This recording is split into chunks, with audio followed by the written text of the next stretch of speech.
ផលិតផល52តាឯកទេសព្យាបាលសន្លាក់សរសៃលើសជាតិអាស៊ីតរ៉ាំរ៉ៃដែលលោកតាលោកយាយកំពុងតែជួបបច្ចុប្បន្ននេះមានការចុកដៃចុកជើងឈឺចង្កេះឈឺបោះដៃផុតហើមក្បាលជង្គង់ទឹកដក់ក្បាលជង្គង់ចាហើមតាមរៀបដៃម្រាមជើងដែលមានអាការៈក្តៅក្រហាយបាត់ដៃបាត់ជើងដែលធ្វើឲ្យគាត់នឹងដេកសម្រាប់អត់លក់ងាកឆ្វេងងាកស្ដាំទៅជាប់កប់គៀបសរសៃមានអារម្មណ៍ថាពិបាកខ្លាំងណាអញ្ចឹងលោកតាលោកយាយអស់បារម្ភផលិតផល52តានេះជាបើក3ថ្ងៃទៅ1សប្តាហ៍នឹងទទួលបានផលធូរជាលឿនតែម្ដងមកយប់នឹងខ្ញុំដើរអត់រួចទេបងប្អូនហើយទៅបន្ទប់ទឹកក៏គេគ្រា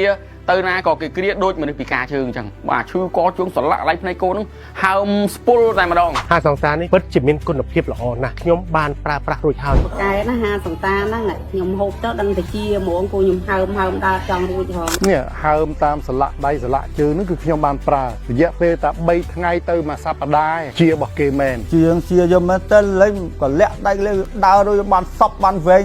លេងអីដល់គឺសន្លាក់លើសជាតិអាស៊ីតអីចុកដៃចុកជើងជាពិសេសចកេះហ្នឹងឈររួចទេឈឺខាងយើងគេចកេះហើយនឹងលើសជាតិអាស៊ីតហើយជង្គង់ហ្នឹងដើររួចទេហើយស្មាហ្នឹងក៏ធ្វើអត់កើតដែរតាំងពីបានប្រើអាសង្តានេះមកខ្ញុំអាចធ្វើការគ្រប់មុខទាំងអស់បានខ្ញុំឡើងអាស៊ីតវាហើមដៃហើមជើងហើយឈឺជង្គង់តាមកញ្ញោដៃកញ្ញោជើងហ្នឹងរឹងហើមពេលងើបពីគេងលាអត់កើតទេហឹងដៃចឹងបងតតែពេលខ្ញុំបានប្រើថ្នាំ52តាប្រើបាន3ថ្ងៃឥឡូវវាស្រក់ហើមខ្នងដៃហើយនឹងជង្គង់ក៏លែងឈឺខ្ញុំធ្វើកាយវិការបានធម្មតាបើមានជំងឺដូចខ្ញុំសូមប្រើថ្នាំ52តានេះឡើងអាស៊ីតចឹងប្រើទៅវាត្រូវ